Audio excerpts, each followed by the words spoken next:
একটা সুসংবাদ আপনাদেরকে দিতে চাই। সে সুসংবাদ হচ্ছে আমাদের দেশে আবার ফিরেছেন মিজানুর রহমান আজহারি। সবাই বলেন আলহামদুলিল্লাহ, আরো জোরে বলেন আলহামদুলিল্লাহ। বীরের বেশে ফিরেছে। মিজানুর রহমান আজহারি ভাইকে বাংলাদেশ থেকে বিতাড়িত করেছিল এই বাতিল বেঈমানেরা। বাংলাদেশের যুবক থেকে শুরু করে আফাম জনতা তার আলোচনার পাগল ছিল। ষড়যন্ত্র করে পরিকল্পনা করে দীর্ঘদিন মিজানুর রহমান আজহারি সাহেবকে বাংলাদেশে তারা আসতে দেয় নাই। এখন সুসময় চলে এসেছে, মিজানুর রহমান আজহারি সাহেব এসেছে। আবারও এই রাজশাহীর কোন ময়দানে মিজানুর রহমান আজহারি আলোচনা করবেন ইনশাআল্লাহ। জোরে বলেন ইনশাআল্লাহ। আল্লামা তারেক মনোয়ারের প্রতিচ্ছবি মিজানুর রহমান আজহারি সাহেব, সেই তারেক মনোয়ার সাহেব আজকে আপনাদের মাঝে এসেছে। এই জন্য আমি আপনাদেরকে বলবো, কোরআনের কথা দমানো যাবে না। এক সাইদি সাহেব বিদায় নিয়েছে, হাজার সাইদি সাহেব তৈরি হয়ে এই ময়দানকে আবাদ করবে। এক মিজানুর রহমান আজহারি সাহেব বিদায় নিয়েছিল, হাজার আজহারি তৈরি হয়ে এই ময়দানকে লালন পালন করেছে। তবে মিজানুর রহমান আজহারি ভাই বাংলাদেশে এসেছে, যুবকদের আবার পরিবর্তন আসবে। আগামী পৃথিবী কোরআনের পৃথিবী হবে, আগামীর বাংলাদেশ কোরআনের বাংলাদেশ হবে ইনশাআল্লাহ।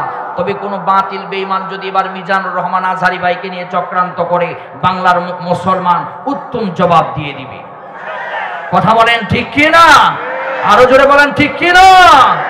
আল্লাহ রাব্বুল আলামিনের কাছে দোয়া করছি, আল্লাহ পাক মিজানুর রহমান আজহারি ভাইকে সুস্থ রেখে রব্বুল আলামিন এই কোরআনের ময়দানে সুপরিকল্পিতভাবে ইসলামী আন্দোলনের পক্ষ নিয়ে কাজ করে যুবকদেরকে আন্দোলনের জোয়ার তৈরি করে যুবকদের হৃদয়ের ভিতরে কোরআনের কথাগুলো গাঁথিয়ে দেওয়ার তৌফিক আল্লাহ তাআলা দান করুন। সবাই বলেন আমিন। চ্যানেলটি সাবস্ক্রাইব করে আমাদের সঙ্গেই থাকুন।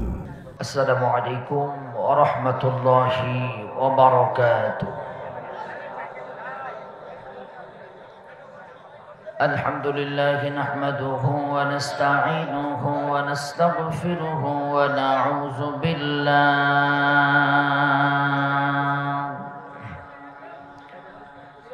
নাউযু বিল্লাহি মিন শুরুরি আনফুসিনা ওয়া মিন সাইয়্যাতি আ'মালিনা।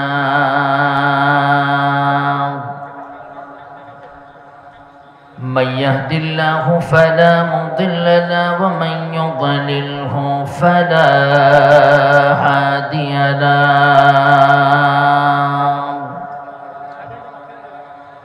نشهد أن لا إله إلا الله وحده لا شريك له،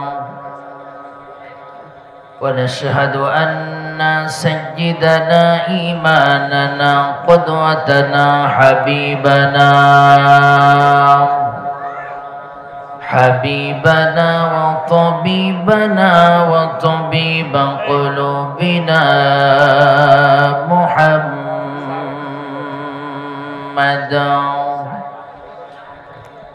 الذي أرسله بالحق بشيرا ونذيرا وداعيا إلى الله بإذنه وسراجا منيرا. فقد قال الله تعالى في كلامه المجيد وفرقانه الحميد: أعوذ بالله من الشيطان الرجيم. بسم الله الرحمن الرحيم.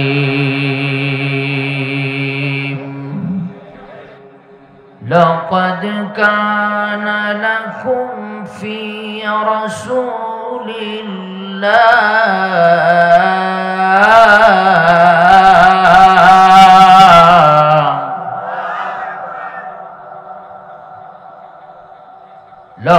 لقد كان لكم في رسول الله أسوة حسنة لمن كان يرجو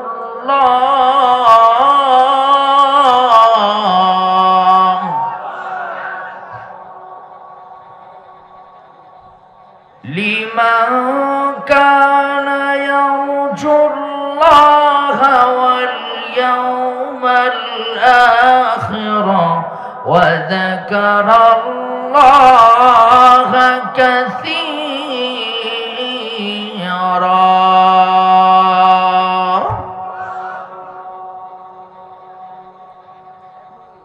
وذكر الله كثيرا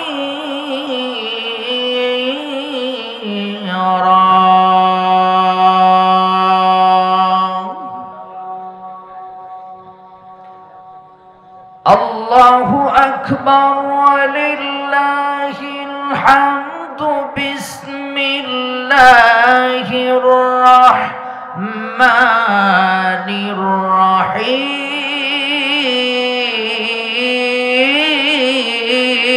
الرحيم إن الله وملائكته يصلون على النبي يا أيها الذين آمنوا صلوا عليه وسلموا تسليما درود إبراهيم সকলে পড়ুন اللهم صل على محمد وعلى آل محمد كما صليت على إبراهيم وعلى آل إبراهيم إنك حميد مجيد اللهم بارك على محمد وعلى آل محمد كما صليت على إبراهيم وعلى آل إبراهيم إنك حميد مجيد আমাদের প্রভু এক নবীর উম্মত জীবন বিধান এক ওই শিবানী কোরআন ঠিক কি না আমাদের প্রভু এক নবীর উম্মত জীবন বিধান এক ওই শিবানী কোরআন তবে কেন এক নও হে মুসলমান এক হও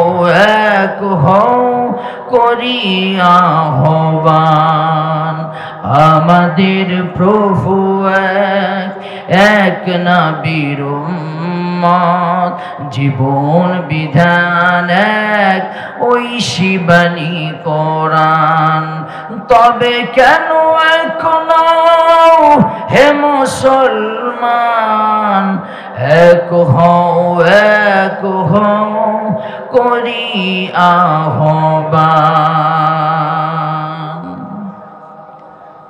আলহামদুলিল্লাহ রাব্বিল আলামিন পৃথিবীর মানচিত্রে সুন্দর সবুজ শ্যামল একটি দেশ দেশের নাম বাংলাদেশ বাংলাদেশের ঐতিহ্যবাহী রাজশাহীর জামিরা নতুন পাড়া বাইতুন নূর জামে মসজিদ সংলগ্ন আমবাগানে আয়োজিত 10তম তাফসীরুল কোরআন মাহফিল আজকের মাহফিলের সভাপতি হযরত মাওলানা মুস্তাকিম আহমেদ বিল্লাহ প্রখ্যাত ওয়াইজ জামিরা বাজার জামে মসজিদের সম্মানিত খতিব, বাংলাদেশ আল কোরআন গবেষণা পরিষদের সম্মানিত সভাপতি, আল্লাহর কাছে দোয়া করছি আল্লাহ পাক ভাইয়ের নেক হায়াত দারাজ করুন, তার কণ্ঠকে কোরআনের জন্য আল্লাহ কবুল করুন। সবাই বলেন আমিন, আরো জোরে বলেন আমিন। আজকের মাহফিলের প্রধান অতিথি জনাব মোহাম্মদ রেজাউর রহমান, বাংলাদেশ জামাত ইসলাম পূর্ব আমির, রাজশাহী জেলা, বিশিষ্ট সমাজ সেবক জামিরা। আল্লাহর কাছে দোয়া করছি আল্লাহ আজকের প্রধান অতিথি নেক হায়াত দারাজ করুন, আল্লাহ সম্মান বৃদ্ধি করে দিন। আরও উপস্থাপনায় আছেন মাওলানা মোহাম্মদ ইমরুল কায়েস মমিন সাহেব, জামিরা নতুন পাড়া বাইতুন নূর জামে মসজিদ। আজকে আলোচনা পেশ করে ধন্য করবেন আন্তর্জাতিক খ্যাতি সম্পন্ন মুফাসসিরে কোরআন, বিশিষ্ট মিডিয়া ব্যক্তিত্ব আল্লামা তারিক মনোয়ার সাহেব। এসেছেন কিছুক্ষণের ভিতরে আপনাদের মাঝে এসে কোরআন এবং হাদিস থেকে আলোচনা পেশ করবেন। আর ওলামা হজরত, এলাকার গণ্যমান্য ব্যক্তিবর্গ উপস্থিত আছেন রাজশাহীর অনেক ওলামায়ে কেরাম, বিশেষ করে হযরত মাওলানা ডক্টর গোলাম মোর্শেদ ভাই উপস্থিত আছেন, রেজাউল করিম উজ্জ্বল ভাই সহ আরো অনেক মুফাসসিরেরা উপস্থিত আছেন। আমার হৃদয়ের অন্তরের অন্তঃস্থল থেকে আমি তাদেরকে ধন্যবাদ জ্ঞাপন করছি।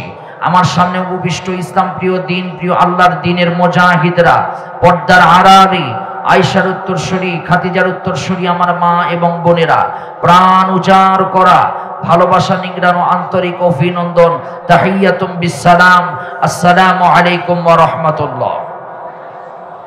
এই মুহূর্তে জানতে চাচ্ছিলাম আপনারা কেমন আছেন? একটু আওয়াজ তুলে বলেন কেমন আছেন? ভালো রাখার মালিক কে? এখানে নিয়ে এসেছেন কে? এখান থেকে নিয়ে যাবেন কে? সব কিছুর একমাত্র মালিক, আওয়াজ তুলে বলেন কে?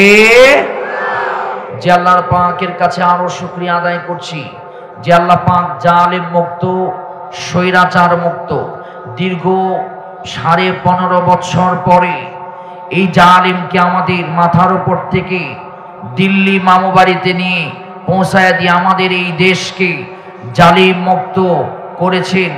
আওয়াজ তুলে বলেন তো সব কিছু করেছেন যিনি, তিনি কে? আরো জোরে বলেন তিনি কে?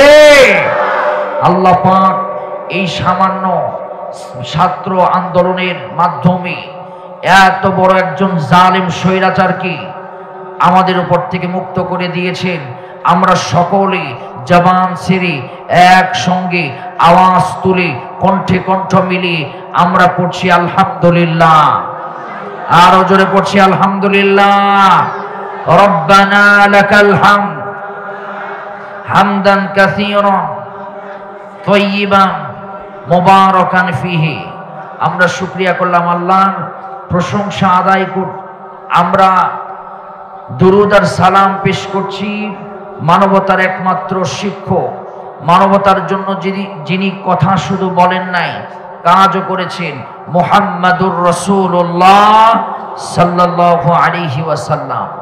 এমন একটা সময় বসে আমরা আলোচনা করতে এবং শুনতে বসেছি, সারা পৃথিবীতে মুসলমান নির্যাতিত, মুসলমানের রক্ত দিয়ে বেঈমান নাস্তিক মোরতাদেরা হোলি খেলা খেলতে শুরু করেছে। আজকে মুসলমানদেরকে যেভাবে নিপীড়ন নির্যাতন করা হচ্ছে, বিশেষ করে ফিলিস্তিনের মুসলমানদের উপরে নির্যাতন নিপীড়ন করা হচ্ছে, সারা পৃথিবীতে ইসলামকে বিদায় করে দেবার জন্য ষড়যন্ত্র করছে। বিশেষ করে দীর্ঘ 15.5 বছর পর্যন্ত এই বেঈমান জালেমেরা ইসলামকে উৎখাত করে দেবার জন্য চক্রান্ত করেছিল। আমার রাজশাহীর মুসলমান, আওয়াজ তুলে বলেন তো ইসলাম হেফাজতের দায়িত্ব কার? আরো জোরে বলেন কার?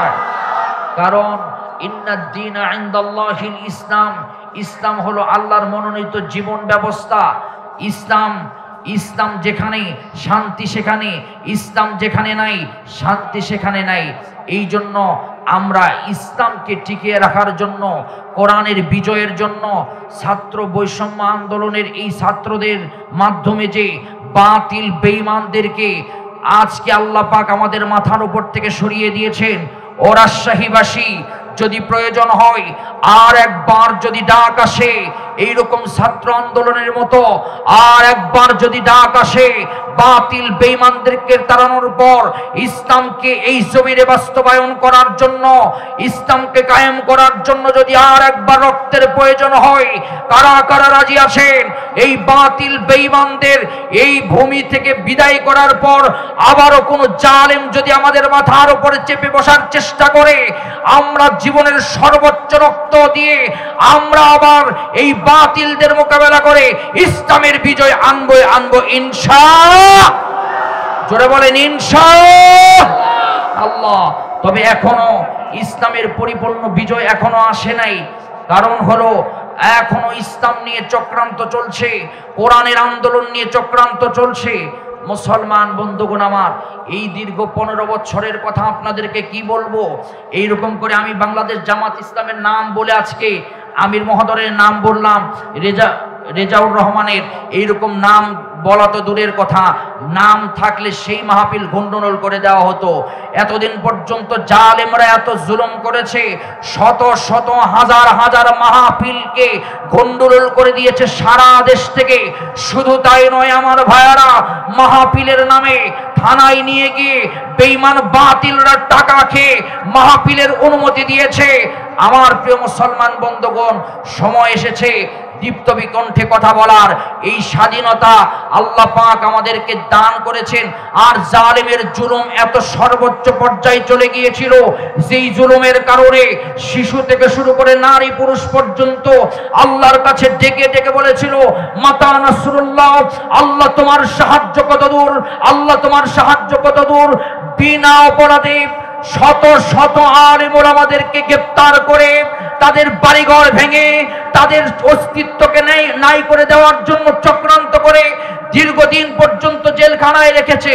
শুধু তাই নয় আমার ভাইয়েরা, কোরআনের পাখি মরহুম শহীদ দেলোয়ার হোসেন সাইদি সাহেবকে বন্দী করে দীর্ঘ 13টি বছর বাতিল বেঈমানেরা তাকে ধিকে তাকে বিষ পান করিয়ে তাকে ষড়যন্ত্র করে দীর্ঘদিন পর তাকে গত বছর বিষ প্রয়োগ করে হত্যা করা হয়েছে। কথা বলেন ঠিক কিনা?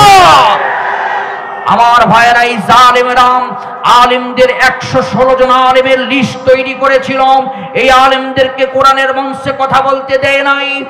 আজকের মাহফিল থেকে দীপ্ত শপথ নিব, কোন জালেম কোন বেঈমান যদি আর একবার আমাদের মাথার উপরে চাড়তে বসে, মাথার উপরে বসার চেষ্টা করে, আমরা মাথার টুপি খুলে, আমরা পাগড়ি খুলে, আমরা কোমরে বেঁধে, আমাদের শরীরের কাপড় খুলে, কাফনের কাপড় পরে আমরা টেকনাফ থেকে তিতুলিয়াম, রূপসা থেকে বাদুরিয়াম, উত্তরবঙ্গ থেকে দক্ষিণবঙ্গ রাস্তাগুলো রক্তে রঞ্জিত করে দিব। তারপরেও বাতিল বেঈমানদেরকে আমাদের মাথার উপরে বসতে দেব না। কারা কারা রাজি আছেন দু হাত তুলে দেখা দেয়।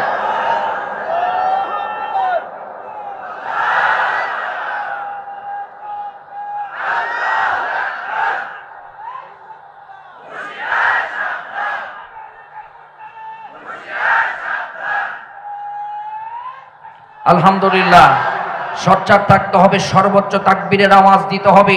আমরা খাব্বাব খোবাইবের উত্তরসূরি, আমরা ওমরের উত্তরসূরি, আলীর উত্তরসূরি। আমরা বুলেট বোমাকে ভয় পাই না। আমরা আল্লাহ এবং রাসূলের পথে জীবন দিয়ে আল্লাহর শাহাদাতের কামনা আমাদের হৃদয়ের ভিতরে আছে।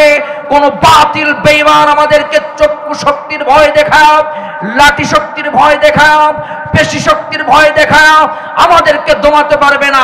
আওয়াজ তুলে বলেন তো, আমাদের একজন মালিক সাহায্যকারী আছে, তিনি কে?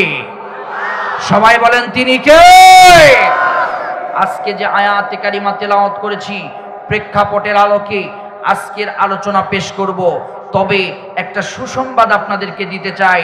সে সুসংবাদ হচ্ছে, আমাদের দেশে আবার ফিরেছেন মিজানুর রহমান আজহারি। সবাই বলেন আলহামদুলিল্লাহ, আরো জোরে বলেন আলহামদুলিল্লাহ। বীরের বেশে ফিরেছে মিজানুর রহমান আজহারি ভাইকে বাংলাদেশ থেকে বিতাড়িত করেছিল। এই বাতিল বেঈমানেরা বাংলাদেশের যুবক থেকে শুরু করে আফাম জনতা তার আলোচনার পাগল ছিল। ছুটে ছুটে মানুষ আলোচনা শুনতো, মোবাইলে, ইউটিউবে, ফেসবুকে বিভিন্ন জায়গায় তার আলোচনা ছড়িয়ে পড়ে মানুষ পাগলের মতো শুনে ওই মমতাজের গান বাদ দিয়ে, বিভিন্ন সঙ্গীত গান বাদ দিয়ে রক্ত হয়েছিল। ষড়যন্ত্র করে, পরিকল্পনা করে দীর্ঘদিন মিজানুর রহমান আজহারি সাহেবকে বাংলাদেশে তারা আসতে দেয় নাই। এখন সুসময় চলে এসেছে, মিজানুর রহমান আজহারি সাহেব এসেছে। আবারও এই রাজশাহীর কোন ময়দানে মিজানুর রহমান আজহারি আলোচনা করবেন ইনশাআল্লাহ।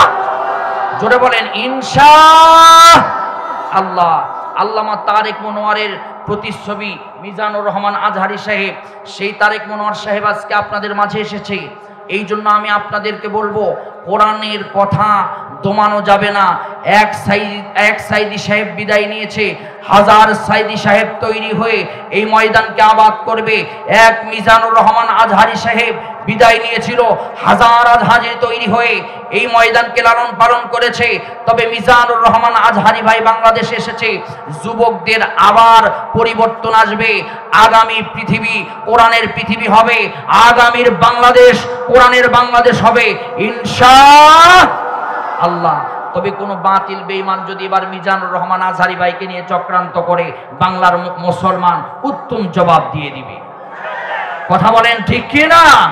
আরো জোরে বলেন ঠিক কি না?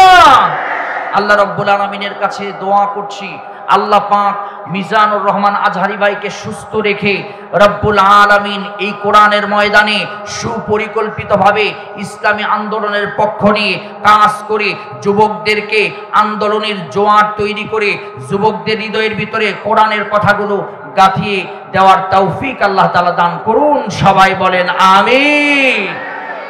আমি যে আয়াতে কারিমা তেলাওয়াত করেছি, এই আয়াত থেকে সরাসরি আমি আলোচনায় চলে যাচ্ছি। যে আয়াতে কারিমা আমি তেলাওয়াত করেছি, এই আয়াতে কারিমা কোরআনে কারিমের 33 নম্বর সূরা আল আহজাবের 21 নম্বর আয়াতে কারিমা আমি তেলাওয়াত করেছি। এই জন্য তেলাওয়াত করেছি যে রাসূলের আদর্শ ছাড়া এই সমাজ কোনোদিন পরিবর্তন করা সম্ভব হবে না। লেনিন, কার্ল মার্কস, মাও সেতুং, ডারউইনের আদর্শ দিয়ে, লেনিন, কার্ল মার্কস, মাও সেতুং, ডারউইনের আদর্শ দিয়ে এই সমাজ পরিবর্তন করা যাবে না। ইংরেজদের আইন দিয়ে এই সমাজ পরিবর্তন করা যাবে না। দাদাবাবুদের আইন দিয়ে এই সমাজ পরিবর্তন করা যাবে না। এই সমাজ যদি পরিবর্তন করতে হয়, মুহাম্মাদুর রাসূলুল্লাহ সাল্লাল্লাহু আলাইহি ওয়াসাল্লামের মদিনার সনদ দ্বারা পরিবর্তন করা সম্ভব। রাসূলের বিদায় হজের ভাষণ দ্বারা পরিবর্তন করা সম্ভব। রাসূল করিম সাল্লাল্লাহু আলাইহি ওয়াসাল্লামের সেই রেখে যাওয়া বাণী দিয়ে, আল কোরআনে কারীমের আইন দিয়ে এই সমাজ পরিবর্তন করে আবার শান্তির সমাজ, খৈরুল কুরুনি করমুন, সেই সমাজের মতো সমাজ আবার সম্ভব। এই জন্য আমি যে আয়াতে কারিমা তেলাওয়াত করেছি, খুব মনোযোগ দিয়ে শুনবেন। আল্লাহ পাক এই আয়াতে কারিমায় কয়েকটা মেসেজ দিয়েছে। মূল কথা হচ্ছে, লাকাদ কানা লাকুম ফি রাসূলিল্লাহি উসওয়াতুন হাসানা, নিশ্চয় রাসূলের আদর্শের ভিতরে, রাসূলের অনুসরণের ভিতরে উত্তম আদর্শ রয়েছে। আর রাসূলকে অনুসরণ করবে কারা?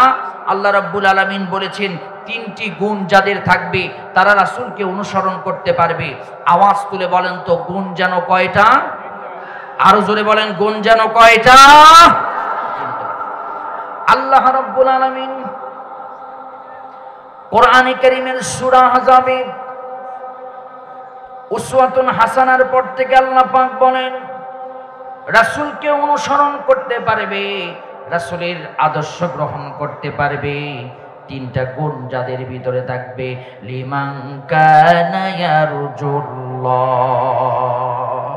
যারা আল্লাহর সন্তুষ্ট চায়, যারা আল্লাহকে খুশি করার জন্য জীবনের সব কাজ করবে, আল্লাহকে ভালোবেসে আল্লাহর বিধানগুলো জীবনে বাস্তবায়ন করবে, সব কাজের ভিতরে আল্লাহর সন্তুষ্ট যাবে। আওয়াজ তুলে বলেন তো, আজকের ময়দানে আমরা আলোচনা শুনতে এসেছি, জোরে বলেন তো, কাকে খুশি করার জন্য? আল্লাহকে খুশি করার জন্য।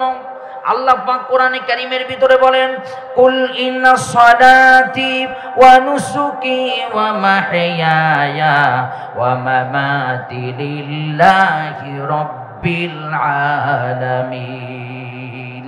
আমার নামাজ, আমার রোজা, আমার কুরবানি, আমার জীবন সব কিছু আল্লাহর জন্য। আর আল্লাহর জন্য যদি হয়, আল্লাহ রাব্বুল আলামিন সেই আমলটা কবুল করে আমাদেরকে রাসূলকে অনুসরণ করার তৌফিক দান করবেন। আমরা যা করব, জীবনের রান্নাঘর থেকে নিয়ে পার্লামেন্ট পর্যন্ত, জীবনের শুরু থেকে নিয়ে শেষ পর্যন্ত, জীবনের বাঁকে বাঁকে মোড়ে মোড়ে সব আল্লাহকে সন্তুষ্ট করার জন্য করব। এমনকি রাজনীতিও করব আল্লাহকে সন্তুষ্ট করার জন্য। দুনিয়ার কোনো বাতিল বেঈমান নেতার পিছনে ঘুরব না। 2 নাম্বার যে গুণটা থাকতে হবে, ওয়াল ইয়াউমাল আখির, আখিরাতের প্রতি বিশ্বাস থাকতে হবে, আখিরাতের সফলতা চাইতে হবে। আমরা দুনিয়ার শুধু সফলতা চাই না, আমরা আখিরাতের সফলতা চাই। এই জন্যই তো আল্লাহ রাব্বুল আলামিন দোয়া শিখায় দিয়েছেন। সবাই পড়ুন, রব্বানা আতিনা ফিদ দুনিয়া হাসানাতাও ওয়া ফিল আখিরাতি হাসানা ওয়া কিনা আযাবান নার। আল্লাহ তুমি আমার দুনিয়ার কল্যাণ দান করো, শুধু দুনিয়া নয় আখিরাতের কল্যাণ দান করো। 3 নম্বর গুণ হলো ওয়া যাকারাল্লাহ কাসীরা, সব সময় আল্লাহকে স্মরণ করবে যারা, রাসূলকে অনুসরণ করতে পারবে তারা। আওয়াজ তুলে বলেন তো, সব সময় একজনকে স্মরণ করব, জোরে জোরে বলেন তিনি কে? এখন আসেন, রাসূলকে অনুসরণ করলে কি উপকার হবে, কি লাভ হবে? আমাদের অনুসরণের একমাত্র কেন্দ্রবিন্দু হলো মুহাম্মাদুর রাসূলুল্লাহ সাল্লাল্লাহু আলাইহি সাল্লাম। আল্লাহ রাব্বুল আলামিন বলেন, রাসূলকে অনুসরণ করলে দুনিয়া এবং আখিরাতে, খুব ভালো করে আলোচনাটা বোঝার চেষ্টা করবেন, দুনিয়া এবং আখিরাতে আল্লাহ পাক 4টা পুরস্কার দিবেন। রাসূলকে অনুসরণ করলে দুনিয়া এবং আখিরাতে আল্লাহর 4টা পুরস্কার হবে। কোরআনে কারীম 57 নম্বর সূরা আল হাদীদের 28 নম্বর আয়াতে কারিমায় 3টা পুরস্কারের কথা বলেছে। আল্লাহ পাক বলেন, ইয়া আইয়ুহাল্লাযীনা আমানুত্তাকুল্লাহা ওয়া আমিনু বিরাসূলিহি ইউতিকুম কিফলাইনি মির রাহমাতিহি ওয়া ইয়াজআল লাকুম নূরান তামশুনা বিহি ওয়া ইয়াগফির লাকুম ওয়াল্লাহু গাফুরুর রাহিম। আল্লাহ বলেন, ইয়া আইয়ুহাল্লাযীনা আমানু, হে ঈমানদারগণ, আমানুত্তাকুল্লাহ, আল্লাহকে ভয় করো, ওয়া আমিনু বিরাসূলিহি, রাসূলের অনুসরণ, রাসূলের উপর ঈমান আনো। যদি ঈমান আনতে পারো, অনুসরণ করতে পারো, তোমাদের জন্য 3টা পুরস্কার। ইউতিকুম কিফলাইনি মির রাহমাতিহি, আল্লাহ পাক তোমাদেরকে ডবল ডবল রহমত দিবেন। আওয়াজ তুলে বলেন তো, আল্লাহর রহমত চাই কি চাই না? জোরে বলেন, চাই কি চাই না? একটা রহমত দিবেন না, আল্লাহ রাব্বুল আলামিন ডবল রহমত দিবেন। তার মধ্যে সবচাইতে বড় রহমত হলো কোরআনে কারিমে আল্লাহ রাব্বুল আলামিন বলেন, কুল বিফাদলিল্লাহি ওয়া বিরহমাতিহি ফাবিযালিকা ফালইফরাহু হুয়া খায়রুম মিম্মা ইয়াজমাউন। আল্লাহ পাক বলেন, এই পৃথিবীতে সবচেয়ে বড় রহমত হলো আল্লাহর কোরআন। এই কোরআন তোমাদেরকে দিয়েছে, এই কোরআন তোমাদেরকে দিয়েছে, তোমরা সবচেয়ে বেশি খুশি হবে কোরআন পেয়ে। এখন কোরআন পেয়ে আমরা এই রহমত আল্লাহ দিয়েছে। দুনিয়াতে জীবনের উপরে আল্লাহ রহমত দিবেন, ডবল রহমত দিবেন রাসূলকে অনুসরণ করলে।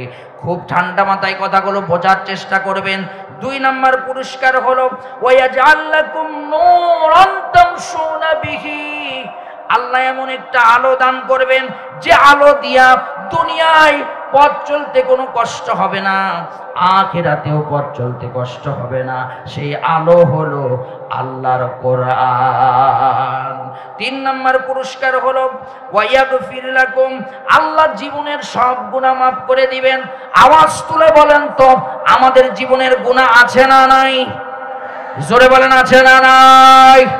যেদিন থেকে বাতিল বেঈমানদের অনুসরণ বাদ দিয়া যেদিন থেকে মুহাম্মদুর রাসূলুল্লাহর উত্তরসূরিদের অনুসরণ করবেন, আল্লাহর কোরআন প্রেমিকদের দলে যেদিন থেকে যোগদান করবেন, সেই দিন থেকে আল্লাহ জীবনের আগের গুনাহ আমার আল্লাহ মাফ করে দিবে।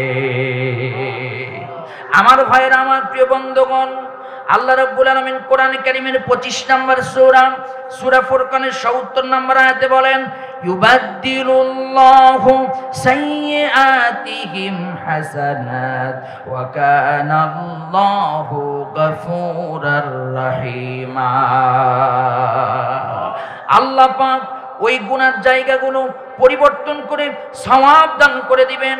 আমার ভাইরা, 4 নম্বর পুরস্কার খুব মনোযোগ দিয়ে শুনবেন। সূরা আলে ইমরান 3 নম্বর সূরা, কোরআনের বৃহত্তম 3 নম্বর সূরা আলে ইমরানের 31 নম্বর আয়াতে বলেন, কুল ইন কুনতুম তুহিব্বুনাল্লাহা ফাত্তাবিউনি ইউহিব্বুকুমুল্লাহ ওয়া ইয়াগফির লাকুম যুনুবাকুম ওয়াল্লাহু গফুরুর রহিম। আল্লাহ পাক, আল্লাহ রাব্বুল আলামিন ওই বান্দাগুলোকে নবীর অনুসরণ করার কারণে আল্লাহ নিজেই ভালোবাসা দিবেন, ভালোবাসা দিয়ে ধন্য করবেন। মাল্লাহুল মাওলা ফালাহুল কুল, আল্লাহ যার, দুনিয়া তার, আল্লাহ নিজেই ভালোবাসা দিবেন। তাহলে মুমিন যারা নবীর অনুসরণ করবে তাদের কোনো চিন্তা নাই, টেনশন নাই। তাদের সাথে আছেন কে? সবাই বলেন, তাদের সাথে আছেন কে? এখন আমরা কেন নবীকে অনুসরণ করব? এই জন্য নবীকে অনুসরণ করব। প্রথম নাম্বার কথা হলো খুব গোছালো আলোচনা, কোনো চিল্লাচিল্লি এদিক সেদিক কোনো কথা নাই। প্রথম নাম্বার কথা হলো তার জীবনের জন্ম থেকে নিয়ে মৃত্যু পর্যন্ত পুরাটাই আদর্শ। এমন কোন নেতা, এমন কোন নেত্রী, এমন কোন আলেমকে দেখাতে পারবেন না যার জীবনের প্রথম থেকে নিয়ে শেষ পর্যন্ত ভালো। কারো জীবনের শিশুকাল খারাপ, যৌবনকালটা ভালো, কারো যৌবনকাল ভালো, শিশুকালটা খারাপ, এইভাবে মিক্স হয়ে রয়। কিন্তু আমার নবী যেই দিন থেকে জন্মগ্রহণ করেছেন সেই দিন থেকে শেষ পর্যন্ত আমার নবীর জীবনটা সুন্দর, ফুলে ভরা পবিত্র জীবন। আমার নবীর জীবনের ব্যাপারে কাফের বেঈমানেরা উপাধি দিয়েছেন নবী হলো সাদেক, নবী হলো আল আমিন। ভাইয়ের আমার, 2 নম্বর কারণ হলো রাসূলকে আল্লাহ পাক এমন কিছু গুণাবলী দান করেছেন যে গুণাবলীগুলো দুনিয়ার কাউকে দান করেন নাই। 3 নম্বর কথা হলো রাসূল হলো সব নবীদের নেতা। চিৎকার দিয়ে বলেন আল্লাহু আকবার, আরো জোরে বলেন আল্লাহু আকবার। আমার ভাইয়েরা, রাসূলকে অনুসরণ করব। এবার আমার কথা আসেন, রাসূল কেমন ছিল সেই বিষয়টা বুঝাতে গেলে অনেক লম্বা সময় লাগবে। শুধু একটা কথা বলি, একটা পয়েন্টে কথা বলি। দুনিয়াতে যেই দিন রাসূল এসেছিল সেই দিন থেকে দুনিয়াটা সুগন্ধিময় হয়ে গিয়েছিল। শুধু তাই নয়, দুনিয়াতে আসার সময় আল্লাহ পাক রাসূলকে ফ্রেশ করে দুনিয়াতে প্রেরণ করেছেন। নবীকে পৃথিবীতে বাচ্চারা আসে ময়লা নিয়া, কিন্তু আল্লাহ পাক ময়লা মুক্ত করে আল্লাহ পাক নবীকে প্রেরণ করেছেন। 3 নাম্বার, নারী কেটেই পৃথিবীতে আল্লাহ প্রেরণ করেছেন। 4 নাম্বার, খতনা অবস্থায় প্রেরণ করেছেন। আর 5 নাম্বার হলো নবী যখন জন্মগ্রহণ করেছে, আল্লাহর নবী জন্মগ্রহণ করে প্রথমেই নবী আগে সিজদায় পড়েছে। আমার ভাইয়েরা, 6 নাম্বার হলো দুনিয়ায় সে আলো ছড়িয়ে দিয়েছে। 7 নাম্বার হলো চাঁদ যেন ফেটে গেল, কুয়াশার মতো ধোঁয়া আসতে লাগলো, শব্দ এসেছে এই বাচ্চার গায়ের, এই বাচ্চাকে গায়েব করো। পূর্ব থেকে পশ্চিম দিগন্ত পর্যন্ত সফর করা। তার সুনাতেও চেহারার ভিতরে চরিত্র ঢুকায় দাও, সুরাত এবং সিয়ারাটা সুন্দর করে দাও, সমস্ত রুহের ভালো বিষয়গুলো ঢুকায় দাও। এরপরে সব বীরজন নবীর আদর্শ, বীরজন নবীর চরিত্র তার ভিতরে ঢুকায় দাও। মা তার মধ্যে আতু খুলুকুহু আদম, মারিফাতু শীষ, সুজাতানু, খুল্লাতা ইব্রাহিম, লিসানা ইসমাইল, হৃদয় ইসহাক, বুশরা ইয়াকুব, জামাল ইউসুফ, হিকমাত লুত, ফাসাহাত সালেহ, সবর আইয়ুব, ইতাআত ইউনুস, জিহাদ ইউসা, সাউতা দাউদ, হুব্বা দানিয়াল, জুহুদ ঈসা, হাইবাত সুলাইমান, ওয়া ইলমাল খিজির। এই 20টা নবীর সব গুণাবলী নবীর ভিতরে ঢুকায় দাও, ঢুকায় দেওয়া হলো। এরপরে আল্লাহ পাক ঘোষণা দিলেন নবীকে, ইয়া আইয়ুহান নাস ইন্নী রাসূলুল্লাহি ইলাইকুম জামিআ। আমার ভাইয়েরা এবার আসেন, আমি পয়েন্ট ভিত্তিক কথা বলতে চাই। 10টা কারণে আমরা রাসূলকে আদর্শ হিসাবে গ্রহণ করব। আওয়াজ তুলে বলেন কয়টা? জোরে বলেন। একটু মিছিল দিতে পারবেন না? এতদিন তো মিছিল দিতে পারেন নাই। লিল্লাহে তাকবীর, আল্লাহু আকবার বললে থানা থেকে বুলেট বের করে মারতো। আমার ভাইয়েরা বাতিল বেঈমানদেরকে শেল্টার দিত আর ইমানদারদেরকে জেলখানার ভিতরে বন্দী করত। আওয়াজ তুলে বলেন ঠিক কি না? অমুকের সৈনিক তমুকের সৈনিক বললে তাদেরকে স্যার স্যার বলে তাদেরকে সুন্দর করে বিভিন্নভাবে শেল্টার দেওয়া হতো। আর সোনার ছেলেরা নারায়ে তাকবীর, আল্লাহু আকবার বলে ময়দানে নামলে তাদেরকে ধরে ধরে রিমান্ডে নিয়ে তাদেরকে নির্যাতন করা হতো। কথা বলেন ঠিক কি না? এই জন্য আমরা মিছিল দিব, এখন আল্লাহর নামের মিছিল দিব। 10টা কারণে রাসূলকে আমরা রাসূলকে আদর্শ হিসাবে মানব। আওয়াজ তুলে বলেন কয়টা? আরো জোরে। জোর হলো না। এ মার্কা কি রে? এ চলবে কি রে? 10টা কারণে। 1 নাম্বার হচ্ছে রাসূল ছিলেন আলামী। এই পৃথিবীতে রাসূলের জীবনের একটা কথাও দেখাতে পারবেন না যে রাসূল মিথ্যা কথা বলেছে, একটা প্রমাণও দেখাতে পারবেন না। কিয়ামত পর্যন্ত চ্যালেঞ্জ। রাসূলকে এমন কি কাফের বেঈমানেরা পর্যন্ত বলেছিল, মুহাম্মাদের নাম ধরে রাখবে না তোমরা। আজ থেকে রাষ্ট্রীয় ঘোষণা হলো মুহাম্মদ আলামিন, মুহাম্মদ সাদিক। সেই নবী যখন কোরআনের দাওয়াত দিল, মুহাম্মদকে পাগল বলল, জাদুকর বলল। আল্লামা সাইদি সাহেবকে বিভিন্নভাবে হুজুর হুজুর বলতো। যখন আল্লামা সাইদি সাহেব একটা দলের স্লোগান দিয়ে আল্লাহর কোরআনের বিজয় চাইলো, তখনই বাতিল বেঈমানের আল্লামা সাইদি সাহেবকে বিদায় করার জন্য চক্রান্ত করলো। কথা বলেন ঠিক কি না? আরো জোরে বলেন ঠিক কি না? এমন কি আল্লামা সাইদি সাহেবকে জেলখানায় বন্দী করার পর কামাল উদ্দিন জাফরি সাহেবকে প্রস্তাব দেওয়া হলো, আপনার বিহাইকে বলেন, আপনার বিহাই যদি অমুক দল থেকে, এখন নাম বলতে কোনো সমস্যা নেই, বাংলাদেশ জামাত ইসলাম থেকে যদি ইস্তফা দিয়ে সরিয়ে আসে, আপনার বিহাইকে আমরা সম্মানিত জায়গায় রাখবো। আল্লামা সাইদি সাহেব জেলখানার ভিতরে জাফরি সাহেবকে হাসি দিয়ে বলেছিলেন, শোনেন আপনি, আমি আমার জীবনের শেষ রক্তবিন্দু পর্যন্ত আমি বাংলাদেশ জামাত ইসলাম থেকে সরে যাব না। এটা আমার আদর্শিক দল, এই দল দিয়ে আমি কোরআনকে বিজয় করতে চাই বাংলার জমিনে। উনি বলেছিলেন, শাহাদতের সর্বোচ্চ শিখরে পৌঁছায় যাব, আমি শাহাদতের পিয়ালা পান করব, তারপরে বাতিলের কাছে মাথা নত করব না, হাত মেলাবে না, হাত মেলাবো না। আওয়াজ তুলে বলেন ঠিক কিনা? জোরে বলেন ঠিক কিনা? ওই বাতিল বেঈমানেরা চক্রান্ত করে দীর্ঘ 13টি বছর তাকে জেলখানার ভিতরে বন্দী করে বিষাক্ত বিষ প্রয়োগ করে আল্লামা সাইদি সাহেবকে দুনিয়া থেকে বিদায় করেছে।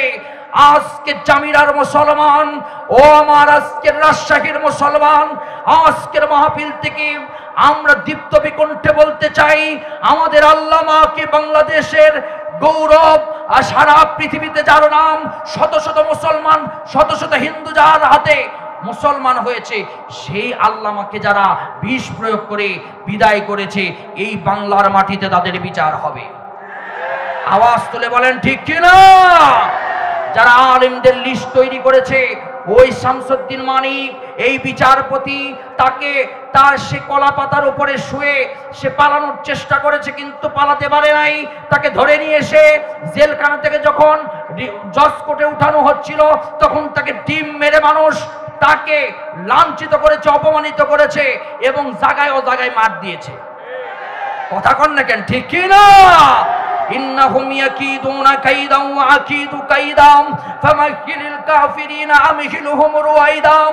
যতই চক্রান্ত করো না কেন, ইসলাম বিদায় করা যাবে?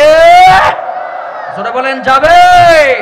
সময় এসেছে আমাদের জবাব দেবার, সময় এসেছে আমাদেরকে দীপ্ত বিকণ্ঠে আলোচনা তুলবার। আসুন, এখনো সময় আছে। রাসূলের আদর্শর ছায়া তলে আসলে মুক্তি আছে, না হলে আগামী পৃথিবী বেঈমান বাতিলদের হাতে চলে যাবে। 10টা কারণের ভিতরে প্রথম নাম্বার কারণ হলো রাসূল ছিলেন সত্যবাদী। আমরা রাসূলের উম্মত হিসাবে আমরা সত্য কথা বলি না, এমনকি সত্যের আশেপাশেও যাই না। কিন্তু শোনেন, ওয়াকুনু মা'আস সাদিকিন, সত্য কথা বলতে হবে, সত্যবাদীদের সাথে থাকতে হবে। আল্লাহ কোরআনে অসংখ্য জায়গায় ঘোষণা দিয়েছেন, ওয়াকুনু মা'আস সাদিকিন, সত্যবাদীদের সাথে থাকো। কিন্তু মিথ্যার সাথে যাদের সম্পর্ক, আমাদের সাথে তাদের সম্পর্ক। কথা বলেন, ঠিক কিনা? যে নেতারা দিনে সকালবেলা যা বলে বিকালবেলা মনে থাকে না, মিথ্যা কথা বলে, সকালবেলা ওয়াদা দিলে বিকালবেলা তারা আর সেটা মনে রাখে না, ওদের সাথে আমাদের সম্পর্ক থাকা যাবে না। রাসূলের উম্মত হিসাবে আমরা সত্যবাদী হব, সত্যবাদীদের সাথে থাকবো ইনশাআল্লাহ। জোরে বলেন ইনশাআল্লাহ। আমার একান্ত আপনজনেরা, আমার 2 নম্বর কারণ হলো রাসূল আদর্শ হওয়া। 2 নম্বর কারণ, রাসূল ছিলেন কোরআনের বাস্তব প্রতিচ্ছবি। আমার আল্লাহ রাব্বুল আলামিন কোরআনকে অনুসরণ করার ব্যাপারে বলেছেন, আবার নবীকেও অনুসরণ করার ব্যাপারে বলেছেন। আল্লাহ পাক কোরআনের ব্যাপারে বলেন, নবীর ব্যাপারে বলেন, লাকাদ কানা লাকুম ফি রাসূলিল্লাহি উসওয়াতুন হাসানা। আমার নবী হলো উত্তম আদর্শ। রাসূলকে অনুসরণ করলে উত্তম আদর্শ রাসূলের জীবনের ভিতরে রয়েছে। এই কোরআন হলো রাসূলের জীবনের প্রতিচ্ছবি। এটা হলো এই কোরআনের বাস্তবিক প্রতিচ্ছবি হলো মুহাম্মাদুর রাসূলুল্লাহ সাল্লাল্লাহু আলাইহি সাল্লাম।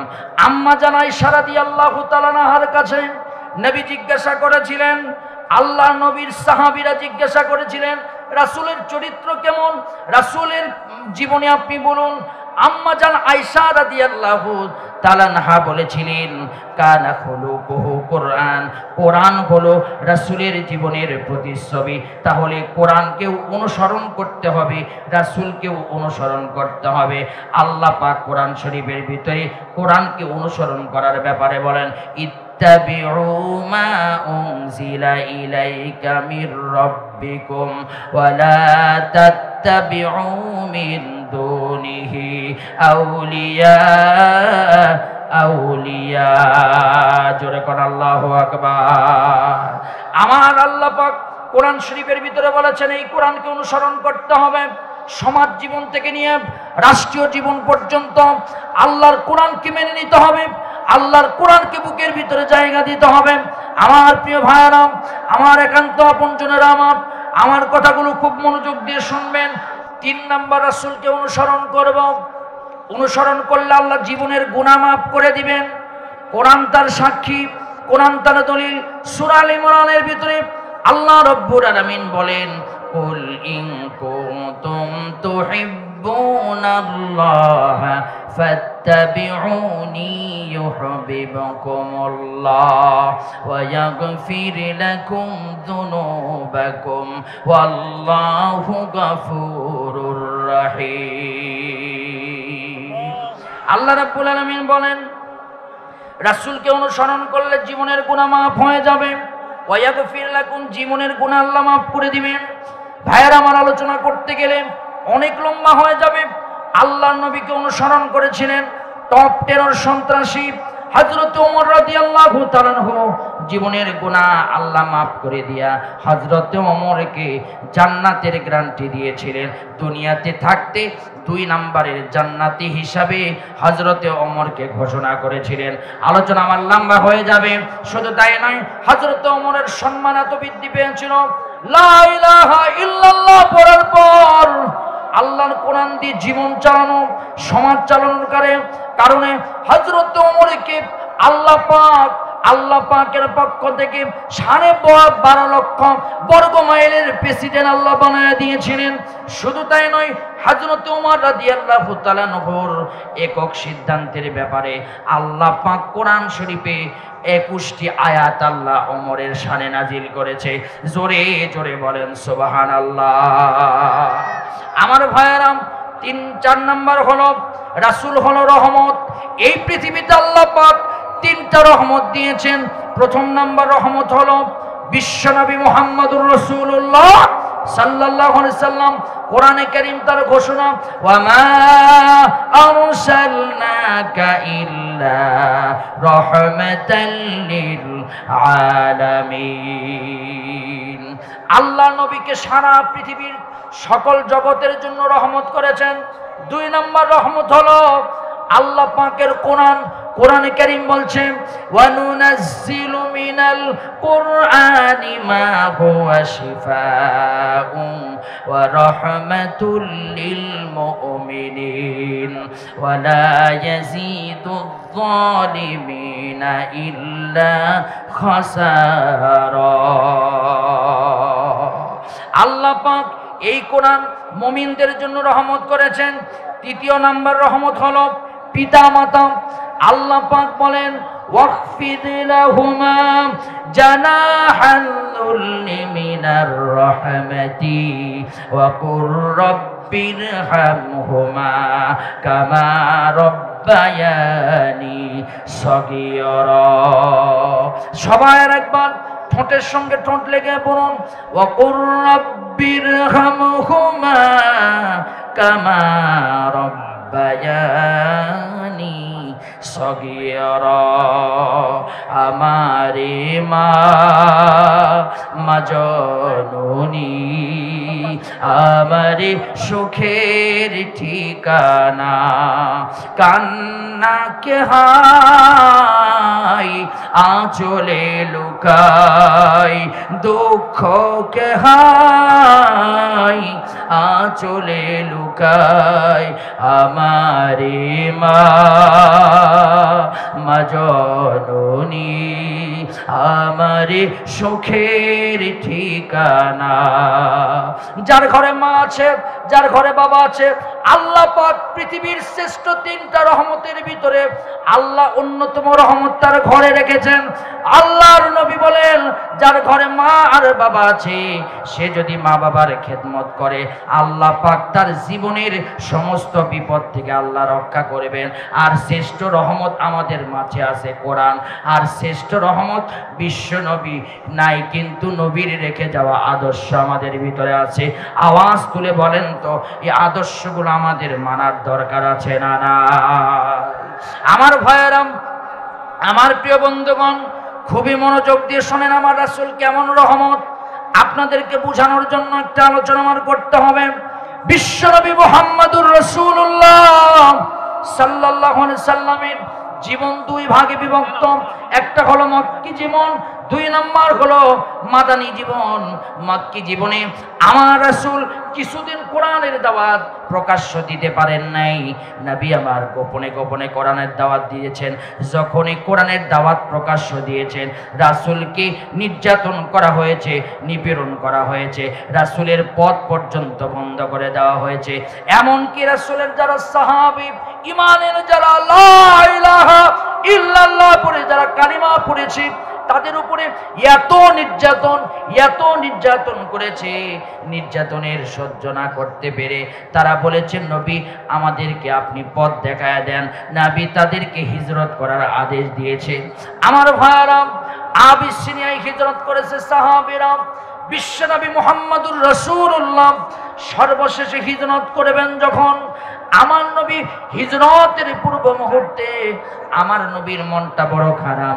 যেই রাতে আমার নবী হিজরত করবেন, খুব মনোযোগ দিয়ে কথাগুলো শুনবেন। শুধু রাসূল রহমত, শুধু রহমত কেমন বোঝানোর জন্য বলছি।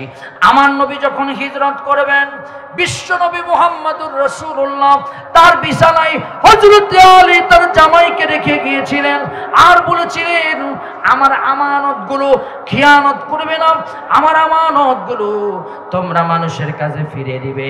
কারণ আল্লাহ রাব্বুল আলামিন কোরআনে কারিমে বলেছে, ইন্নাল্লাহা ইয়া'মুরুকুম আন তুআদ্দুল আমানাতি ইলা আহলিহা ওয়া ইযা হাকামতুম বাইনান নাসি আতাহকুমু বিল আদল।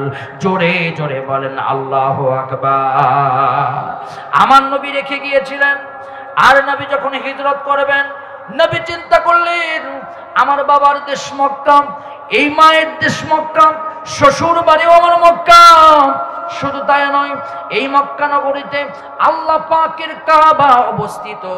কোরআনে কারিমে আল্লাহ পাক বলেন, ইন্না আউওয়ালা বাইতিন উদিয়া লিন-নাসি লাল্লাযী বিবাক্কাতা মুবারাকাও ওয়া হুদাল লিল আলামিন। আল্লাহ পাক বলেছেন, এই পুরাতন ঘর মক্কায় অবস্থিত। নবী আমার বারবার চিন্তা করতেছেন, আমার নবী মনে মনে ভাবতেছেন, এই কাবার পাশে বসে বসে আমি কোরআন তেলাওয়াত করতাম। আমার মন যখন খারাপ হতো, আমি কাবার পাশে গিয়ে মনটা ভালো করতাম, আমি নামাজ আদায় করতাম কাবায়। নবী বলতেছে, যদি আমি এই দেশ থেকে আল্লাহর হুকুমে আমি মদিনায় চলে যাব, কিন্তু আমি এই কাবার ভিতরে শেষ 2 রাকাত নামাজ আদায় করব।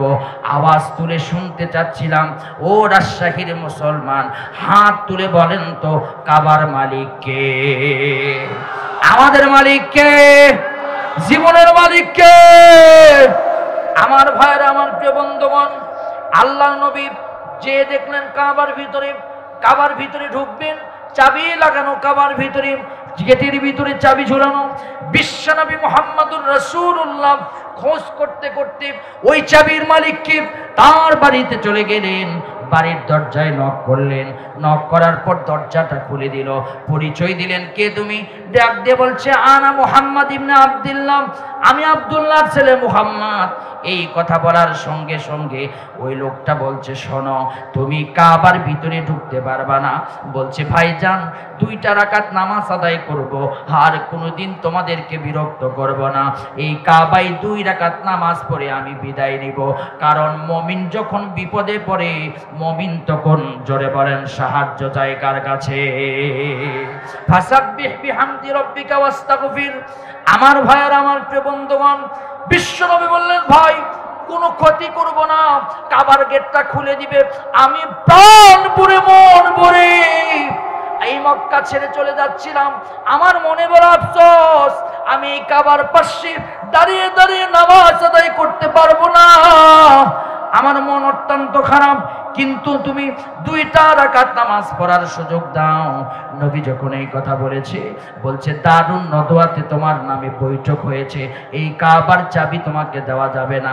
এই বলে আমার নবীকে একটা আঘাত করেছে। নবী আমার জমিনের ভিতরে পড়ে গিয়েছে। আমার নবী জমিনের ভিতরে পড়ে হালকা একটু রক্তাক্ত হয়েছেন। নবী আমার ডাক দিয়ে বলছেন, শোনো শোনো, তোমাকে বলি, তুমি আমাকে ধাক্কা মেরেছো। 2 রাকাত নামাজ পড়তে চেয়েছিলাম, তেমন কিছু চাই নাই, শুধুমাত্র আল্লাহর কাবার ভিতরে আমি আল্লাহর বান্দা হিসাবে, আমি আল্লাহর মনোনীত নবী হিসাবে, রাসূল হিসাবে 2টা রাকাত নামাজ আদায় করতে চেয়েছিলাম, কিন্তু কাফের তুমি দিলে না। ইচ্ছা করলে তোমাকে আমি আঘাত করতে পারতাম, আমার শরীরের ভিতরে অনেক শক্তি ছিল, কিন্তু তোমাকে আঘাত আমি করি নাই। ইনশাআল্লাহ আমি আবার মক্কা বিজয় করে এই কাবার চাবি আবার আমার কাছে ফিরে আসবে, সেই দিন পর্যন্ত অপেক্ষা করো। আমার নবী এই কথা বলে মক্কা থেকে মদিনার দিকে রওনা দিলেন। মনে বড় কষ্ট, বারবার আমার নবী পিছনের দিকে তাকায় আর বলে, এ কাবা, তোকে ছেড়ে আমি যেতাম না। না, কিন্তু কাফের বেঈমানেরা সহ্য করতে পারলো না। তোকে ছেড়ে আমি মদিনার দিকে রওনা দিলাম, কিন্তু কাবা অল্প কিছুদিনের পর আমি তোমার কাছে আবার ফিরে আসব। তোমার মহব্বত আমার কলিজার ভিতরে আছে। আমার নবী যাইতে যাইতে একটা দোয়া করেছিলেন, ভাইয়েরা আমার দোয়াটা সবাই জানেন, সবাই ঠোঁট মিলিয়ে পড়ুন। ওয়াকুর রব্বি আদখিলনি মুদখালা সিদকিন ওয়া আখরিজনি মুখরাজা সিদকিন ওয়াজআলনি মিন লাদুনকা সুলতানান নাসীরা। হায় আল্লাহ তাআলা, কষ্ট নিয়া দুঃখ নিয়া এই মক্কা থেকে চলে যায়। রব্বুল আলামিন, আমি তোমার কাছে দোয়া করছি, সুলতান আর নাসির, একটা রাষ্ট্র শক্তি তুমি আমাকে দান করে দাও।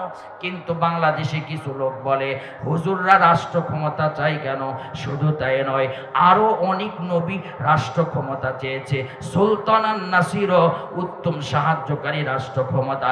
রাষ্ট্র ক্ষমতা না পাইলে নিজের মতো করে কিছু করা যায় না। মুসলমান মুমিন, আমার নবী রাষ্ট্র ক্ষমতা চেয়েছিল। যারা রাষ্ট্র ক্ষমতা চায় না, যারা রাষ্ট্র ক্ষমতার জন্য আন্দোলন করে না, তারা হলো জাতীয় মুনাফিক। ঠিক কিনা? ইসলাম বিজয় করবার জন্য, ইসলামকে কায়েম করবার জন্য এই জুলুম, নির্যাতন, নিপীড়নকে পাড়ি দিয়া আমাদেরকে মোকাবেলা করে ইসলামের বিজয় নিয়ে আসতে হবে। আর সুলতান আর নাসির রাষ্ট্র শক্তির জন্য কাজ করতে হবে। ভাইয়েরা আমার, বিশ্ব নবীকেও মক্কার ওই কাবার চাবি দেয় নাই ওই বেঈমান। আমার ভাইয়েরা, কাফের বেঈমানেরা সিদ্ধান্ত নিয়েছিল।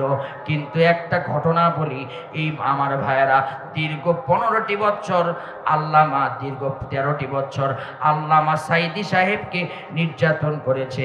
কোন সাইদি সাহেব?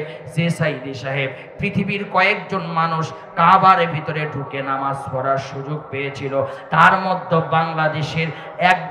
বাংলাদেশের একজন মানুষ সুযোগ পেয়েছিল।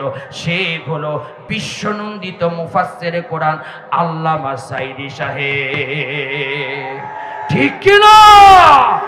এই বাতিল বেঈমানেরা সাইদি সাহেবের উপর নির্যাতন করল। শুধু তাই নয় আমার ভাইরা, সাইদি সাহেব যে কথাগুলো বসে ওই চট্টগ্রামের প্যারেড ময়দান, বগুড়ার সেন্ট্রাল ঈদগাহ ময়দান, রাজশাহীর ময়দান, শুধু তাই নয় বরিশাল, খুলনার ময়দানে যে ভবিষ্যৎবাণীগুলো দিয়ে গিয়েছিল, এই ভবিষ্যৎবাণীগুলো সবগুলো বাস্তবে রূপ নিয়েছে। এই জালিম বিদায় হয়েছে সাইদি সাহেবের বরদুয়া, আলেমদের বরদুয়ার কারণে, আর মাসতুমদের চোখের পানির কারণে। কথা বলেন ঠিক কিনা? ভবিষ্যৎবাণী করেছিল যে আল্লামা সাইদি সাহেব বলেছিল যে এমন ঝাঁকানি আমরা মারবো, মামু বাড়ি দিল্লিতে গিয়ে পড়বা। এখন মামু বাড়ি দিল্লিতে গিয়ে পড়েছে। কথা বলেন ঠিক কিনা? মাত্র 40 মিনিট টাইম পেয়েছিল, যার ক্ষমতার বাহাদুরিতে শত শত হাজার হাজার আলেমদেরকে, ইসলামী আন্দোলনের কর্মীদেরকে দাবায় রেখেছিল। আর সেই লোকটা মাত্র, সেই প্রধানমন্ত্রী বলবো জালেম স্বৈরাচারী হাসিনা, মাত্র 40 মিনিট টাইম পেয়েছিল বিদায় নিতে। এমনকি রান্না করা খাবার পর্যন্ত খেতে পারেনি। ও জালেম বেঈমানেরা, তোমরাও শিক্ষা নাও। নমরুদ ফেরাউন কেউ টিকতে পারে নাই, আবু জাহেল টিকতে পারে নাই, এই জালিম শেখ হাসিনাই টিকতে পারে নাই। কেউ যদি আবার জুলুম করে তারাও টিকতে পারবে না। কথা বলেন ঠিক কিনা? আল্লামা সাইদি সাহেবের কথা যেন জীবিত, সেই কথা ক্যাসেট যেন মানুষের সামনে বাজতেছে, কথা যেন মিলিয়ে যাচ্ছে। তারা বলছে, সাইদি সাহেব বলেছে পূর্ব আকাশে কুয়াশা দেখা যাচ্ছে, কখন যেন ঘনাঘটা আসতে পারে, এই বাতিলদের মোকাবেলা করতে হবে। আর অসংখ্য কথাগুলো ফলে গিয়েছে। ভাইয়ার আমার, যেই সাইদি সাহেবকে কাবার ইমাম তার কপালে চুম্বন দিয়েছে, বাংলার এই জালেম তাকে নির্যাতন করে পরিকল্পিতভাবে বিষ প্রয়োগ করে দুনিয়া থেকে বিদায় করেছে। ইনশাআল্লাহ এই বাংলার জমিনে আল্লামা সাইদি সাহেবের শাহাদত বরণ হয়েছে, অসংখ্য নেতৃত্বের শাহাদত বরণ হয়েছে। এই জমিনে ইসলাম কায়েম হবেই। ইনশাআল্লাহ। জোরে বলেন ইনশাআল্লাহ। যেই জমিনে রক্ত পড়বে ওই জমিনে আল্লাহর দ্বীন কায়েম হবে। আমার ভাইয়েরা শুনে রাখুন, এই ছাত্র আন্দোলনে হাজার হাজার ছাত্রদের বুকে গুলি চালায়েছে, শত শত ছাত্ররা রক্ত দিয়ে বাতিল বেঈমানকে বিতাড়িত করেছে। এই জমিনে মুগ্ধর রক্ত পড়েছে, এই জমিনে আবু সাইদের রক্ত পড়েছে, এই জমিনে দেলোয়ার হোসেন সাইদের শাহাদত বরণ হয়েছে, এই জমিনে নিজামী সাহেবের শাহাদত বরণ হয়েছে। এই জমিনে ইসলাম কায়েম হবে। ও আমার রাজশাহীবাসী, প্রস্তুত থাকেন ইনশাআল্লাহ। যতদিন ইসলাম কায়েম হবে না ততদিন কিয়ামত হবে না। কথা বলেন, আওয়াজ দিয়ে বলেন ঠিক কিনা, জোরে বলেন ঠিক কিনা। এই সমাজকে পরিবর্তন করতে হবে। এই সমাজের ভিতরে ঘুণে ধরা সমাজ ঢুকেছে, টেন্ডারবাজি, রাহাজানি, দুর্নীতি আর খুনে ভরে গিয়েছে। এই সমাজকে ছাত্ররা যেমন বাতিলকে বিদায় করেছে, জালেম স্বৈরাচারীকে বিদায় করেছে, এই সমাজে আবার নতুন করে গড়তে হবে। আমরা শাসন দেখেছি, আমরা চাচার শাসন দেখেছি, চাচা তেমন কিচ্ছু করতে পারে নাই। আমরা স্বামীর শাসন দেখেছি, স্বামীর শাসনে তেমন কিছু হয় নাই। আমরা ভাবির শাসন দেখেছি, ভাবির শাসনে তেমন কিছু হয় নাই। আমার ভাইয়েরা, আমার প্রিয় বন্ধুগণ, আমরা বুবুর শাসনও দেখেছি। দীর্ঘ 15টি বছর নির্যাতন আর জুলুম ছাড়া কিচ্ছু হয় নাই। ভাইয়েরা আমার, বাড়িতে ঘরে থাকতে দেয় নাই, অসংখ্য মানুষদের টাকা লুটপাট করে খেয়ে নিয়েছে। আমার ভাইয়েরা, আগামীতে ইসলাম ছাড়া এই মানুষের শান্তি নাই। আগামীর পার্লামেন্ট কোরআনের পার্লামেন্ট হোক। কারা কারা চান? ও রাজশাহীবাসী যারা দাঁড়িয়ে আছেন, বসে গিয়া হাত তুলে আল্লাহকে দেখা।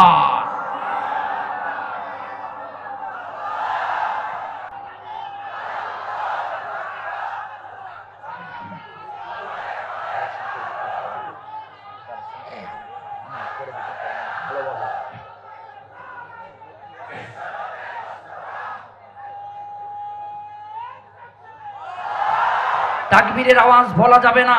তাকবীরের আওয়াজ ভুলে যাওয়ার কারণে বাতিল বেঈমান আমাদের বুকের উপরে চলেছিল। আবার যদি খালিদ বিন ওয়ালিদের মতো লিল্লাহে তাকবীর আল্লাহু আকবার দিতে পারি, আবার যদি খাব্বাব খুবাইবের মতো জীবন দেওয়ার সিদ্ধান্ত নিয়ে যদি আমরা মাঠে কাজ করতে পারি, আগামী পৃথিবী কোরআনী পৃথিবী, আগামী পৃথিবী আলেমদের নেতৃত্বের পৃথিবী। কথা বলেন ঠিক কি না? ওই বাতিল বেঈমানেরা 116 জনের লিস্ট তৈরি করেছিল, মাহফিলগুলোকে ঘুন্ডিয়ে ভেঙে দিয়েছিল। আজকে কথা বলার স্বাধীনতা পেয়েছি, এই স্বাধীনতা আমরা হারাতে চাই। জোরে বলেন, হারাতে চাই। আমার একান্ত আপনজনেরা, আমার আলোচনা এদিক সেদিক করা যাবে না।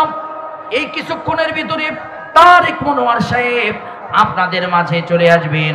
ভাইরা আমার, রাসূল হলো রহমত। এরপরে আমি যে আলোচনাটা করতেছিলাম, আল্লাহর নবী মক্কা থেকে মদিনায় গিয়ে রাষ্ট্র গঠন করেছিলেন, তারপরে মদিনা থেকে আবার মক্কায় ফিরে এসেছিলেন।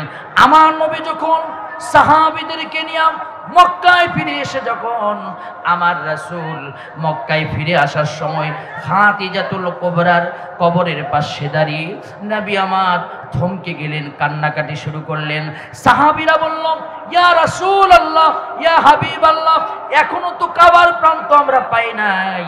নবী বললেন, আমার খাদিজা ইসলামের জন্য এত খেদমত, এত কষ্ট করেছেন, এত নির্যাতন, এত কষ্ট করেছেন, সমস্ত সম্পদগুলো দিয়েছেন। আজকে মক্কার বিজয় হয়েছে, আমার খাদিজা দুনিয়া থেকে বিদায় নিয়ে চলে গিয়েছে। আবার খাদিজা দেখতে পারলো না। ভাইয়েরা আমার, আগামী পৃথিবী কোরআনের পৃথিবী হবে, কিন্তু আল্লামার সেই মনের আশা আর পূরণ হলো না। আল্লামা বলেছিলেন, আমি আর একবার মুক্ত বাতাসে কোরআনের কথা বলতে চাই। কিন্তু আমার ভাইয়েরা, হতাশ হওয়ার কারণ নাই। বিশ্বনবী খাদিজাতুল কুবরার কবর থেকে মক্কার কাবার পাশে গিয়ে দাঁড়ালেন। আমার নবী লিল্লাহে তাকবীর আল্লাহু আকবার দিলেন। ওইভাবে ওই কর্নারের ভিতরে একটা লোক দাঁড়ায় আছে। নবী বললেন, তোমার নাম কি? তুমি তো সেই লোক, যে লোকটা আমার কাবার চাবি কেড়ে নিয়েছিলা, তোমরা আমাকে কষ্ট দিয়েছিলা, তুমি আমাকে 2 রাকাত নামাজ পড়তে দাও নাই, তুমি আমাকে, আমার জীবনের শেষ আশা ছিল 2 রাকাত নামাজ আদায় করব, এই মক্কা ছেড়ে মদিনায় চলে যাই, কাবার ভিতরে মনটা খুলে আল্লাহকে ডাকবো, কিন্তু দেও নাই তুমি। আজকে তুমি চাবিটা কোথায়? নবীর হাতে চাবিটা জমা দিয়ে বলছেন, ইয়া রাসূলুল্লাহ, আজ থেকে আপনি চাবির মালিক। আল্লাহর নবী বললেন, তুমি কি আগের সেই মানুষটা আছো? তোমার নাম তো ওসমান ইবনে তালহা, তুমি তো সেই মানুষ এখনো আছো নাকি? বলছেন, না না নবী গো, যেই দিন আপনাকে আমি ধাক্কা মেরেছিলাম সেই দিন থেকে আমার বুকের ভিতরে জ্বালা পোড়া উঠেছে। ইসলামকে যারা ধাক্কা মারবে তারা কখনোই শান্তিতে থাকতে পারবে না। ঠিক কিনা আমার ভাইয়ের, আমার প্রিয় বন্ধুগণ? বলছে তো আপনাকে ধাক্কা মারার পর থেকে হৃদয়ের ভিতরে অশান্তি আমার কাজ করতেছিল, শান্তি যেন পাচ্ছিলাম না। হঠাৎ করে আমাকে একজন মানুষ বলল, মুহাম্মাদের কালিমা পড়ে মুসলমান হও, শান্তি পেয়ে যাবে। আমি লা ইলাহা ইল্লাল্লাহ বলে যখন কালিমা পড়ে মুসলমান হলাম, সেই দিন থেকে আল্লাহ পাক আমার হৃদয়ের ভিতরে শান্তি দান করলো। সেই দিন থেকে আমি মুসলমানের পক্ষে কাজ করি। নবী মক্কা বিজয় হওয়ার অনেক আগে থেকে আমি ইসলামের খেদমত করতেছি। আল্লাহর নবী বললেন, আলহামদুলিল্লাহ, এ ওসমান ইবনে তালহা, তোমার কাছে আবার চাবিটা থাকবে, শোনো, তুমি রাখো, এই চাবির মালিক তুমি। আল্লাহ পাক কোরআন শরীফের আয়াত নাজিল করলেন, ইন্নাল্লাহা ইয়া'মুরুকুম আতুওয়াদ্দুল আমানাতি ইলা আহলিহা ওয়া ইযা হাকামতুম বাইনান নাসি তাহকুমু বিল আদল ইন্নাল্লাহা নি'ম্মা ইয়া'যুমুকুম বিহি। জোরে কোন আল্লাহু আকবার। হে নবী, আপনি পৃথিবীর বুকে ন্যায় বিচার কায়েম করে দেন। রাসূলের 5 নম্বর বৈশিষ্ট্য হলো রাসূল ছিলেন সুপারিশকারী। আল্লাহর নবী মানুষের জন্য সুপারিশ করবেন কিয়ামতের দিন, কারো পক্ষে কারো বিপক্ষে। রাসূল কিছু মানুষের নামে মামলা দিবেন। কোরআনে কারীম সূরা ফুরকান আল্লাহ রাব্বুল আলামিন বলেন, ওয়া ক্বালার রাসূলু ইয়া রাব্বি ইন্না কওমি ইত্তাখাযু হাযাল কুরআনা মাহজুরা। কিয়ামতের ময়দানে আল্লাহ নবী বলবেন, এই কোরআনকে যারা পরিত্যক্ত অবস্থায় রেখে দিয়েছিল, কোরআনের সমাজ গড়েন নাই, কোরআনের আন্দোলন করে নাই, কোরআন প্রতিষ্ঠা করে নাই, কোরআন জীবনে বাস্তবায়ন করে নাই, কোরআন পড়ে নাই, আজকে তাদের নামে নবী মামলা করবে। মামলা নবী করলে কিন্তু রিহাই পাওয়া যাবে না। এই জন্য কোরআনের পক্ষে থাকতে হবে, আন্দোলনও করতে হবে কোরআনের পক্ষে, স্লোগানও দিতে হবে কোরআনের পক্ষে, ভোটও দিতে হবে কোরআনের পক্ষে, জীবন প্রতিষ্ঠা করতে হবে কোরআনের পক্ষে। কথা বলেন ঠিক কিনা আমার ভাইয়েরা? সংক্ষিপ্ত 9 নম্বর হলো, আল্লাহ নবী ছিলেন দাঈল আল্লাহ। আল্লাহ নবী দাঈল আল্লাহ ছিলেন। কোরআনে কারীম তার প্রমাণ, ইন্না আরসালনাকা শাহিদাও ওয়া মুবাশশিরাও ওয়া নাদিরা ওয়া দাঈয়ান ইলাল্লাহি বিইذনিহি ওয়া সিরাজাম মুনীরা। রাসূল ছিলেন দাঈল আল্লাহ। রাসূলকে আল্লাহ পাক দাঈল আল্লাহর কাজ করার জন্য, দ্বীনের দাওয়াত দেওয়ার জন্য প্রেরণ করেছেন। নবী আমার দাওয়াত দিতে গিয়ে তায়েফে মার খেয়েছেন, উহুদের মুখে একটা দন্দান মোবারক শহীদ করেছেন। নবী আমার দেশ ছাড়া হয়েছেন। আমরাও যারা মার খেয়েছি, রিমান্ডে গিয়েছি, আমরাও যারা নির্যাতনের শিকার হয়েছি, আমরাও কিন্তু দাঈল আল্লাহর কাজ করতে গিয়ে করেছি। কিন্তু আল্লাহ পাক নবীকে জানায় দিয়েছেন, নবী আপনি ওয়া আনদির আশিরাতাকাল আকরাবিন, আপনি দ্বীনের দাওয়াতগুলো পৌঁছাইতে দেন প্রতিবেশীর মাঝে। এরপরে আল্লাহ পাক বললেন, প্রতিবেশীরা আপনাকে মারবে। আমার নবী যখন কোরআনের দাওয়াত দিতে গিয়েছিলেন, আবু জেহেল অসংখ্যবার আল্লাহ নবীকে হত্যার জন্য চক্রান্ত করেছিল, নবীকে নির্যাতন করেছিল, কিন্তু আল্লাহর নবীকে হত্যা করতে পারেন নাই।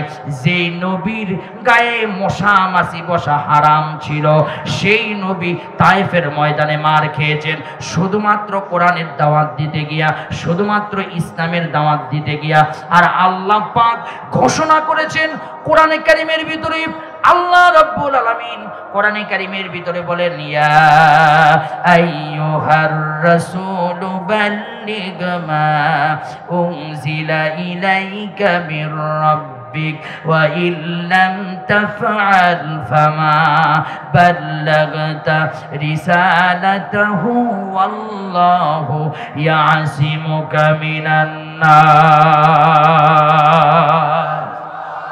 হে নবী আপনি কোরআনের দাওয়াতগুলো তাবলীগটা পৌঁছাতে থাকেন কোরআন দিয়া দাওয়াত দিতে থাকেন আপনাকে কাফের বেঈমানেরা কোনো নির্যাতন করতে পারবে না যদি কোরআনের দাওয়াত থেকে সরে যান ফামা বাল্লাগতা রিসালাতাহু রিসালাতকে কেটে দেওয়া হবে আর একটা কথা শুনে রাখেন ওয়াল্লাহু ইয়াসিমুকা মিনান নাস হে নবী আপনি কাল আপনাকে দুনিয়ার কোনো শক্তি মারতে পারবে না মাকারু ওয়া মাকারাল্লাহ ওয়াল্লাহু খায়রুল মাকিরিন আমার ভাইরা এই জন্য রাসূল ছিলেন চরিত্রবান আল্লাহর নবীর মতো চরিত্র দুনিয়াতে আর কারো ছিল না কিয়ামত পর্যন্ত আসবে না এই জন্য রাসূলকে অনুসরণ করতে হবে ভাইয়ের আমার আলোচনা আপনাদেরকে ফিনিশিং টানার আগেই আল্লামা তারেক মনোয়ার সাহেব এসে যাবে এই পৃথিবীতে রাসূলকে অনুসরণ করতে হবে দুনিয়ার কোনো নেতা নেতৃত্বের অনুসরণ করা যাবে না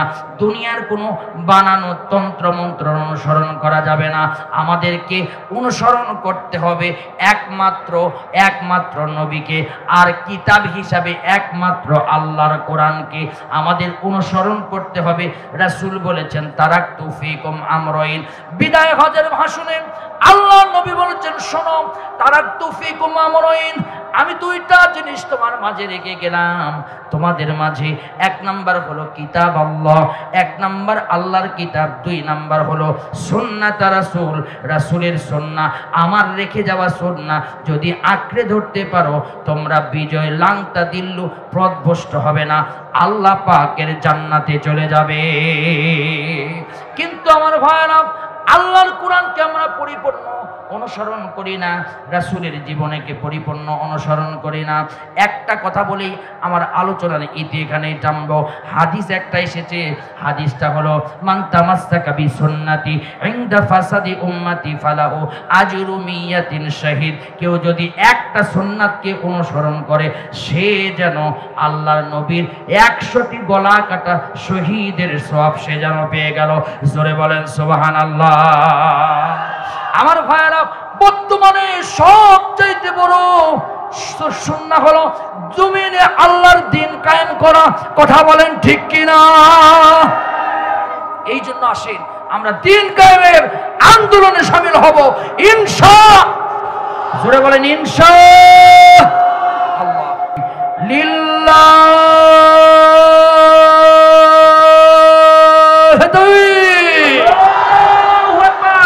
লিল্লাহি তাকবীর আল্লাহু আকবার লিল্লাহি তাকবীর আল্লাহু আকবার আল্লামা তারেক মনোয়ার সাহেবের আগমন শুভেচ্ছার স্বাগতম আল্লামা তারেক মনোয়ার সাহেবের আগমন শুভেচ্ছার স্বাগতম আল্লামা তারেক মনোয়ার সাহেবের আগমন শুভেচ্ছার স্বাগতম রাজশাহীবাসীর পক্ষ থেকে আসসালাম শুভেচ্ছা রাজশাহীবাসীর পক্ষ থেকে আসসালাম শুভেচ্ছা আলহামদুলিল্লাহ আলহামদুলিল্লাহ আল্লামা সাহেব আপনাদের মাঝে হাজির হয়েছে আলহামদুলিল্লাহ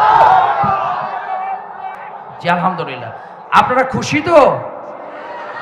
খুশি তো আলহামদুলিল্লাহ আল্লামা তারেক মনোয়ার সাহেব আপনাদের মাঝে আলহামদুলিল্লাহ এসেছে এই রাজশাহীবাসী ধন্য আল্লামা তারেক মনোয়ারের সাহেবের আগমন উপলক্ষে আলহামদুলিল্লাহ উনি কোরআন এবং হাদিস থেকে আপনাদের মাঝে আলোচনা পেশ করবেন মিজানুর রহমান আজহারি সাহেব উনি তো আল্লামা তারেক মনোয়ার সাহেবের অনুসরণ করে মিজানুর রহমান আজহারি হয়েছে হাজারো ছাত্র আল্লামা তারেক মনোয়ার সাহেবের আছে কথা বলেন ঠিক কি না আলহামদুলিল্লাহ সেই তারেক মনোয়ার সাহেব হাজির হয়েছেন আপনাদের মাঝে কথা বলবেন মিজানুর রহমান আজহারি ভাইও বাংলাদেশে ফিরে এসেছে উনিও বিভিন্ন মঞ্চে কথা বলবেন আলহামদুলিল্লাহ ওনার ওস্তাদ মিজানুর রহমান সাহেবের ওস্তাদ আজহারি সাহেবের ওস্তাদ আল্লামা তারেক মনোয়ার সাহেব তার জন্য আপনারা দোয়া করবেন আল্লাহ তাআলা আমাদের প্রিয় রাহবার আল্লামা সাইদি সাহেব বিদায় নিয়ে চলে গিয়েছেন আমাদের হৃদয়ের ভিতরে কষ্ট আল্লাহ পাকের কাছে দোয়া করছি